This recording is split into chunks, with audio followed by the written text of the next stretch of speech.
The narcissist will remind you all, stay with me, let's have a little fun.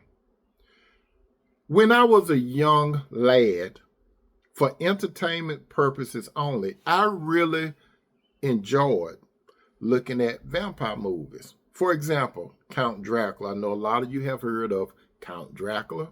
He was a devoted demon worshiper, and he sold his soul and the soul of his son to an evil god. His pact with this evil god gave him the power to be essentially the supreme lord of evil here on earth. Dracula, with his seductive and alluring nature, represents what is called forbidden love. Also, Dracula, he controlled the elements and he could transform himself into a bat, wolf, or any animal as he chose to. Who does that remind you of? Who transformed? Satan himself. He transformed himself into an angel of light. And then there's this character, Barnabas Collins. A lot of you old school know this fictional character, a vampire who is the central figure in this gothic television soap opera called Dark Shadows. Barnabas, a 175-year-old vampire who constantly searched for what did he search for? Can you believe a vampire was searching for love? Yes, he was searching for love to this woman named Josette, and also fresh blood. You know what I was thinking? For fun's sake, I was thinking that vampires and a narcissist have some things in common. One, vampires and narcissists, they will select a person to be their victim. They are empty shells of darkness that is controlled by an evil spirit that is bent on destroying people's lives. Two, when vampires look into the mirror, they do not see an outward reflection. They don't see anything, but they do evil. And then the narcissist, the only reflection that a narcissist has is you. If you are involved with a narcissist, they get their reflection from you. They don't have nothing because they are an empty shell. Three, vampires and narcissists are evil. Vampires do their evil deeds when it's dark. They have to wait till it's dark.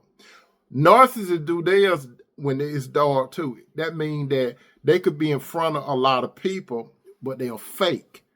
But you, if you're dealing directly with a narcissist, you know about the darkness. It's darkness all the time when you have a relationship with a narcissist. Four, vampires and narcissists are both takers. A vampire is a mystical creature that often portrays itself as a corpse, dead, the walking dead, that lives by feeding on blood of the living. A narcissist is trying to suck the life out of you. And what are they trying to get out of you? Sex, service, supply, and safety. They're takers. Five, vampires and narcissists both are trying to take the life out of the victim, devaluing the victim, and then discard the victim or dumping the victim, then move on to another victim. Six, vampires and narcissists are always looking for a new victim. They never stop because they'll not feel, they'll never feel. They want to destroy the souls of people and change their people into them. Seven, basically, vampires and narcissists are both not real. Fictional character is like the vampire. The vampire, the mystical character, never exists, but they exist in the imagination of people. And we know that a vampire is not real because it's in the imagination. While the narcissist imprint an image of a good person in the minds of others. As it is written in the book of John 10:10, and Jesus said these words, the thief comes not but to steal, to kill, and to destroy. I am come that you may have life more abundantly.